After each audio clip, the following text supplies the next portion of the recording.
With headlines today, 7 security personnel have been killed in the firing that is still raging inside an army camp in the Uri sector of Kashmir's Baramulla area. Reports suggest that it could have been a suicide attack.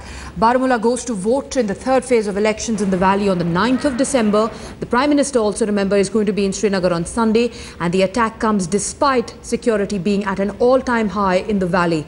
Remember, the first two phases recorded a record 71% voter turnout, and this attack is being seen as an attempt to spread panic ahead of the next phase of elections. We have Shuja ul Haq, who's tracking the developments in Baramulla very closely. Shuja, is there any clarity on just how many terrorists are there? Because we understand that this encounter began sometime at 3 in the morning and is still very much on.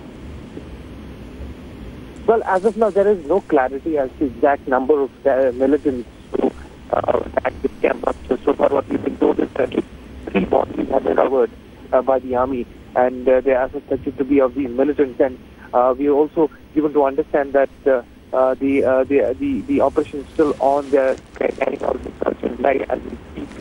The gunfire cannot be heard right now. The area has been completely cordoned off. Even in fact, we are also standing at one of the outer cordons. But so far, 7 security personnel have also been reported killed in this. Which includes two policemen and 5 army jawans. We've also been given to understand that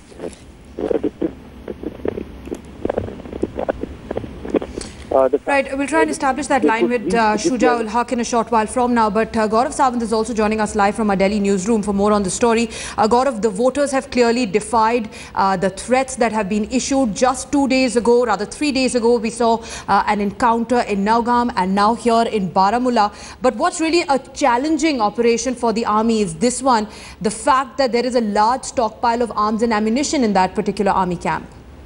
You know, the latest that I can tell you at this stage is 5 terrorists have been killed in this encounter. I've just spoken to top commanders on ground, and they've confirmed 5 terrorists have been killed. There still could be 1 terrorist, but that gunfire has now come to a stop. But the army is taking no chances. They know where this one single terrorist is, and they're closing in from all different sides, and they will take him down in a while from now. Fortunately, the ammunition dump is safe. The unfortunate incident was this young Lieutenant Colonel, the Uri reinforcement party that was coming in. These terrorists opened fire at his vehicle. The driver lost control of the vehicle, and the vehicle went into a ditch, killing this young Lieutenant Colonel and 2 other soldiers inside this vehicle. So those are the army casualties. There have been police casualties, and now we can confirm through our sources that 5 terrorists have been killed. This operation now appears to be winding down. 1 terrorist is still there, but the army will not call off this operation till this entire area has been cleaned up. Right, Gaurav, we can also imagine the intelligence and security apparatus to go through a complete review after this. Let's get in this ground report that Ashraf Wani sent us. After the terror attack near line of control in Uri sector on Mahur army camp, the security has been enhanced throughout the Kashmir valley. Particularly in the Srinagar city, the security has been put on high alert as the Prime Minister of the country is visiting Srinagar on Sunday. So far, there were the intelligence inputs with the security agencies that terrorists will strike in the Kashmir valley ahead of 3rd phase of polling and before the Prime Minister's proposed visit.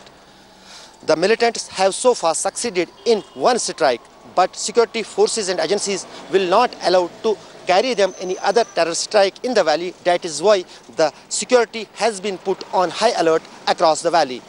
With cameraman Roof Ahmed, Ashraf Wani for Headlines Today in Srinagar.